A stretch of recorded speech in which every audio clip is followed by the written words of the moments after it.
Oh, gloria, Señor. Poderoso Dios. Dios está esperando una respuesta. Dios está esperando una respuesta. Hay gente, hermanos, que hace tiempos Dios viene llamando. Pero también hace tiempos que se está escondiendo de Dios. Y hablan con Dios a solas.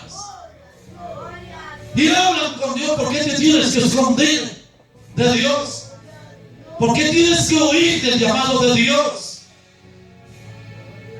No tienes que esconderte para hablar con Dios. No tienes que hablar a solas de Dios. Ven, dice el Señor, ven, ven, ven.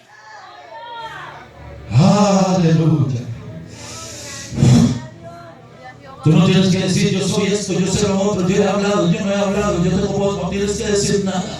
Tú tienes que venir al Señor, callar tus labios, escuchar su palabra, recibir de Dios de gloria, porque a su tiempo Dios lo levantará.